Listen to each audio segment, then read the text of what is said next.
This is a Norelco 22RR482 radio recorder. It was actually manufactured by Philips. It was marketed in Europe as a Philips unit and marketed in the United States as a Norelco product. It is from 1968. As you might know, Philips invented cassette player and recording technology. It is in great cosmetic condition. I'm going to restore it for historical purposes because it is one of the very first boomboxes ever made. In the next series of video segments, I'm going to cover what it takes to restore a unit like this. In many ways, restoring something like this can be just as difficult as restoring a very expensive piece of hi-fi equipment because there is a lot going on in this unit. There's a cassette player, there's also a recorder, there's an AM, there's an FM. It's early era. There are lots of first generation transistors and diodes. If you damage one of those components, it will be very difficult to find a substitute. You have to be very careful. It is very compact. If you make a mistake, you are going to brick the unit. I will also cover what it takes to surmount some seemingly simple gotchas that can be actually fairly difficult to overcome. As with any old radio from the 60s, there will always be something that's going to get you, and you're going to have to figure out how to fix it. Now we have the back cover off, and this is sort of the layout. We've got power supply over here. We've got the radio board here. We've got the cassette amp board right here, and then we have a transport right here. These are remnants of the old belt that is turned to basically asphalt.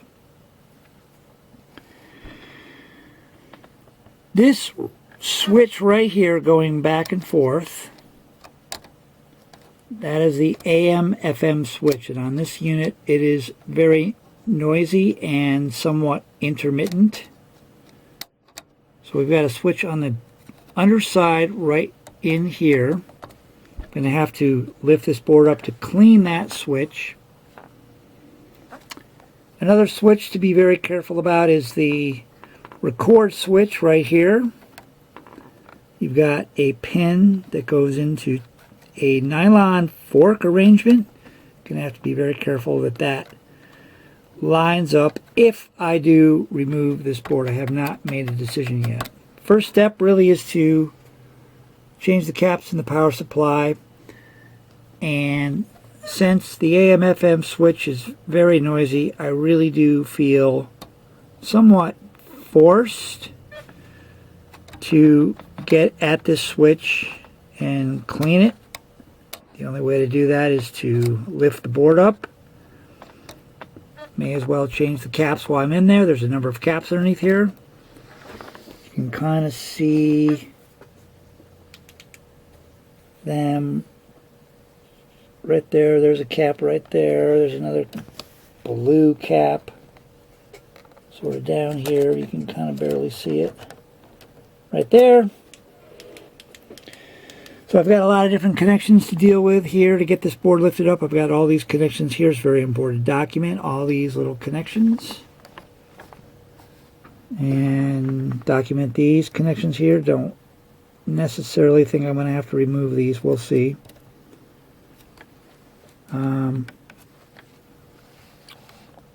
Connections here. When you're working on small little table radios, clock radios, little boom boxes, you got to kind of get an idea of the general layout of all the leads, where everything goes. You've got a bunch of connections on the cassette board all along this side right here. And then you've got some leads down here. 2 yellows, 1 green, going up into this area here. They probably end up in the middle of the board here somewhere, so you got to be very aware of these leads if you were to lift this board up. And get all the goo off. There's quite a bit. It's everywhere. It's on the capstan here, the flywheel. It's on these nylon pulleys. It's on the motor. That'll take some doing. So that's the general layout, and that's the general plan.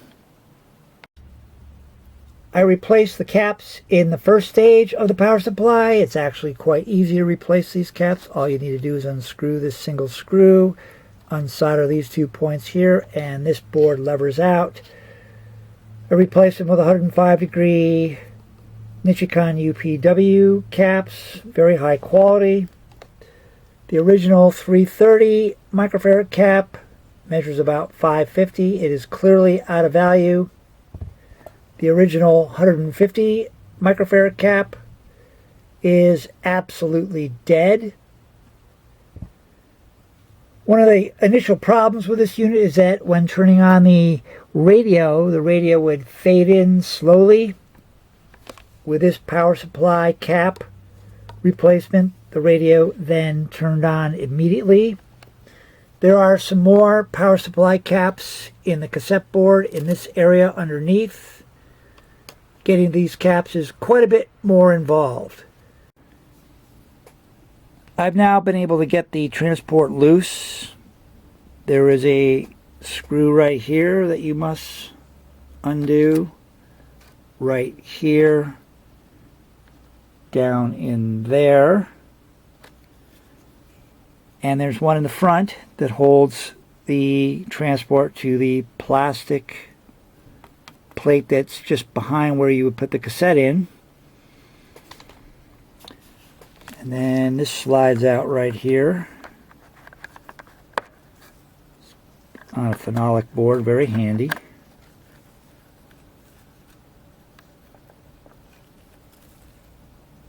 And now this whole transport can move around.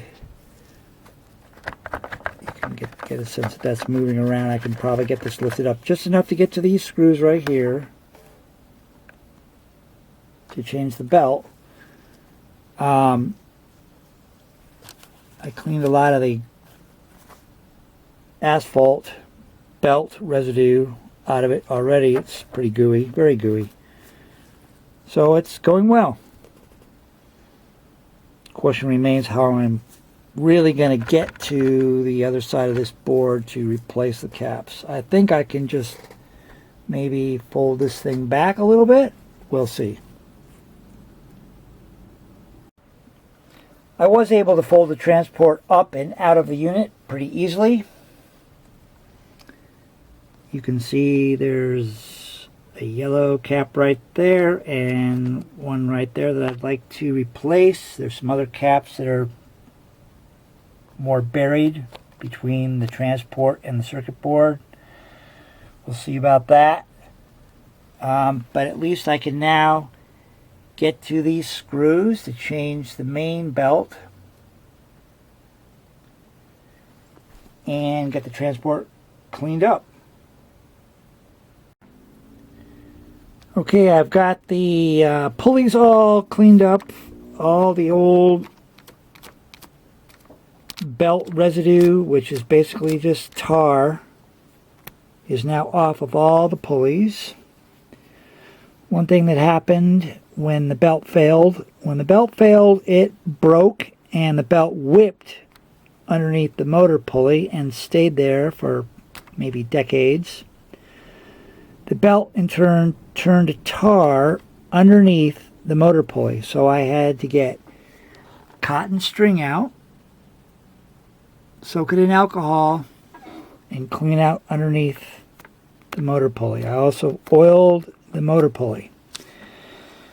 Now the next question is how to lift up the circuit board from the motor transport. There is one screw down here that I think I can unscrew, and maybe this will free up the circuit board, and then I can fold the circuit board that way to get at the caps so I can recap this board. There's one connection here. It's a black lead, probably most likely a ground. Can't imagine how it would be anything else. It's really impeding the movement of this board back and forth. So I'm going to have to go ahead and remove this one lead, which is really a cakewalk. If I can just do everything with one lead removed, that would be a beautiful thing.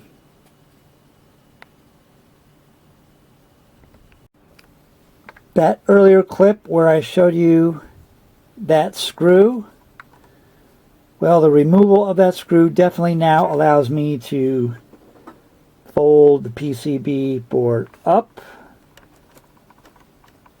I can get to the caps now. I can fold it up even more than what you can see. It's going to be very delicate because there are a number of very delicate leads in here. Got to be very careful. Photograph it extensively. There's a bracket system right here that leads into a switch right here. That is this guy right there. You've got to document that. It's a good idea to put the screw back into place so you don't lose it. I'm going to wait and rebelt the transport later. I'd rather just get the caps done right now. And I might be able to lift this board up if this board is somewhat lifted up. And I might be able to get this recapped alongside of working this board up. So everything's got to be up and out of the unit somewhat. Perhaps I'll try to fold this board up and out alongside with this board and maybe support it somehow. Haven't figured that out yet. But I do want to get to at least the yellow caps on both these boards. So I'm going to talk a little bit about project management for a moment. First of all, always protect everything. Just take your time, protect everything with cloth. I taped bubble wrap on the entire front of the unit and secured it with painter's masking tape. I don't want to scratch anything ever. Very careful about that. I'm working on paper right now. I usually like to work on a towel, but with all the tar involved, cleaning up this transport, I decided I would work on paper. Sometimes paper works great, especially when you're taking notes and you're securing your little screws where they came from, everything. It's really easy to make a little note. And keep taking pictures. That's all I can say. Just keep taking pictures and try to memorize everything along the way. Don't lift anything out and up too far until you take a look underneath. If you have to, get a mirror under there and look at it with a mirror and get a nice almost 90-degree angle to look at things under something with a mirror. If you take a lot of pictures and really study this, you will probably find that when you reassemble it, you won't really need to refer to the pictures all that much. It's more like insurance. Once in a while, you'll need to reference a photo. But for the most part, you'd be amazed. If you go real slow and really understand what you're doing, you'll probably be able to get it back together pretty easily. That's been my case, but I've been doing this for a long time. So this is not a beginner job, by the way. I would say so far this is, well, I wouldn't call it highly advanced, but I wouldn't even call it intermediate. I would call it like, you know, definitely a black diamond ski run for sure. In order to get the cassette board folded up enough so I can get to the component side of the board, I did have to remove this brown and green lead. So now I have full access to the component side of the board. You've got to be very careful about this mini cable right here. It's very delicate. I believe this goes to the cassette deck heads. I have not verified that. I don't really want to verify it because I'd have to turn everything around. And everything's in such a delicate position right now, I don't want to mess with it. I was able to pull a 330 and a 250 out of that board right here in this middle area. And they're not necessarily dead. They are not good. They test a lot higher than they should. And that's what happens when caps age. They test higher in capacitance. But I will be able to pretty much replace all of the electrolytic caps on this board. There are some film caps. Probably leave those alone. It would be very difficult to get the correct values today.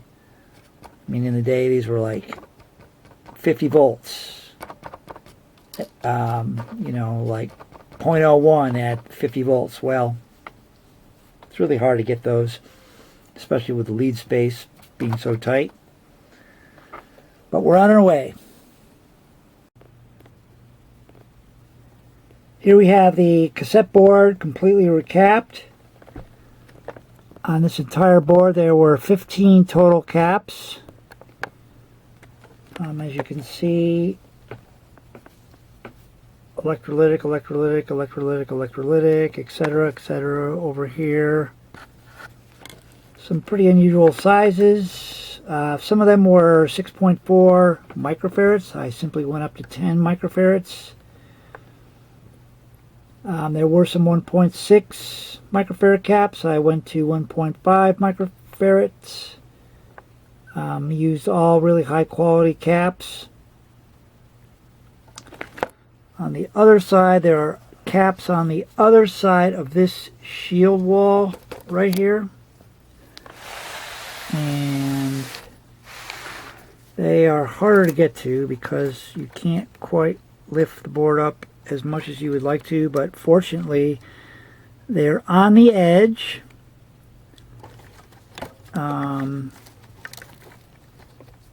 This cap right here is a 470 microfarad. Got a small 100 microfarad right there and a 4.7. And the surprise of this whole cassette board project segment is that between this shield wall that you can see right here, it might be kind of hard to see, but that is a shield wall right there. Between that shield wall and this can is a small space right in here. And the schematic shows that it is a 500 microfarad cap. Well, it turned out to be two 500 microfarad caps in parallel, so they had 1,000 microfarads in there. So I replaced it with 1,000 microfarads at 25 volts. The original were 500 at 12 volts. And all these caps were pretty out of spec. In particular, this 100 microfarad cap right here is totally open. It's a pretty delicate job. You got to be very careful not to stress any of the wires, but it is possible to do it if you're very careful. Again, this cable right here, this mini cable, you've got to be very careful not to stress that. I suppose you could just unsolder it and resolder it back, but I always like to keep cables in their place. You don't want to stress it and damage the wire. If you stress wires back and forth enough, they will fail, and you could stress them back and forth to a point where they're not completely broken, but they are stressed and they will no longer really conduct. So you got to be very careful of that. It's called bird caging. Look it up, bird caging. I'm going to now attempt to recap the radio board, and after taking a close look at everything, I really am going to need to unsolder all of these points here. They're soldered on with solid core wire. There's no way I'm going to be able to bend those too many times, so they've got to go. At that point, I'll be able to lift the board up, fold it back. Don't know yet, but it'll probably be folded with this side up because we've got these leads right here. I'll be able to fold this board out like that and be able to recap it from this position. We'll see how it goes. Here is the radio board lifted up to show the component side. Only 3 electrolytic caps to replace, so it'll be pretty quick. And here we've got the radio board recapped. New cap, new cap, new cap.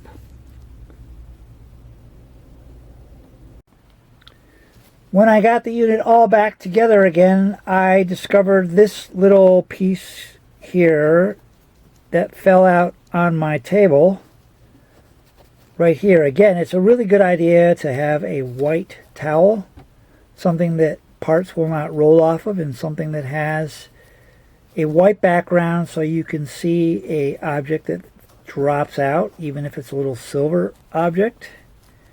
It'll show up really well on a white towel. This piece right here is actually a leaf spring. That leaf spring goes in here, and that is what secures what I'll call the stick shift knob.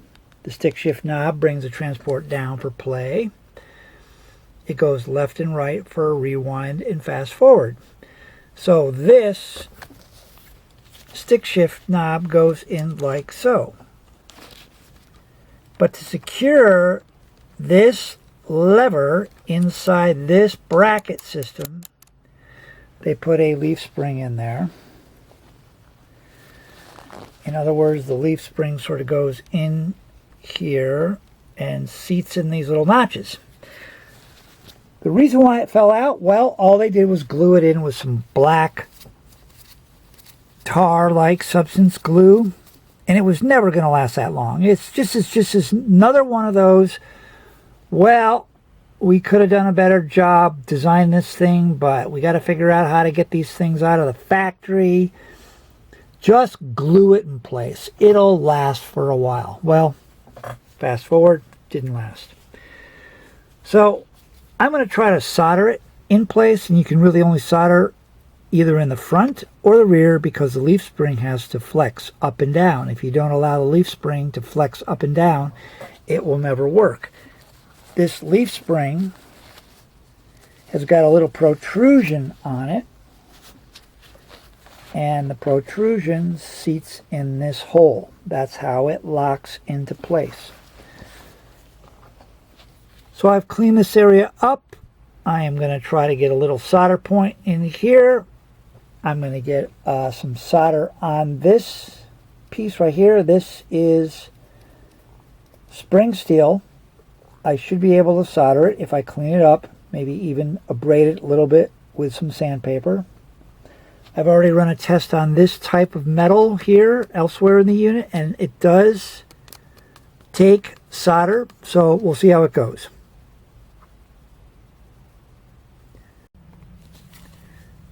Here we have the leaf springs soldered in place. I believe this is absolutely the best way that it can be done. It should last for quite a while. In summary, this project worked out perfect. I resolved all of the issues with this unit. The radio works great both in AM and FM, and it pulls in stations remarkably well.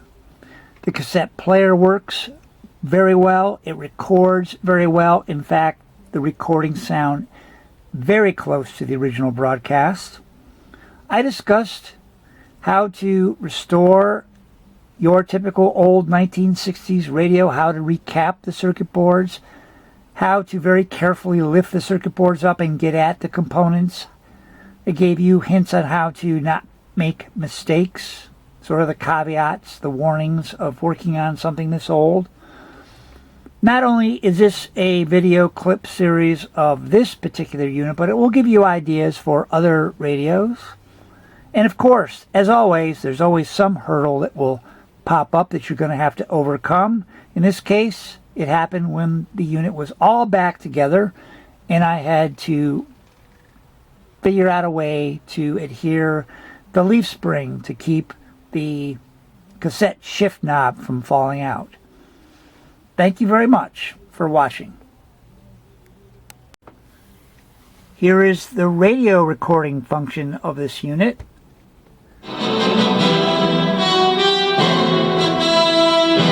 Okay, so we're on a good station, and now I will engage the recording.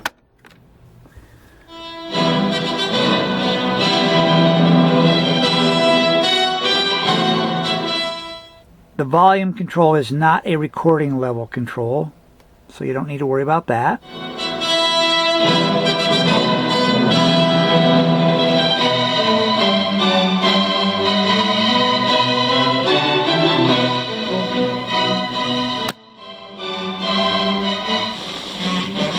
Take it off station a little bit and quick rewind.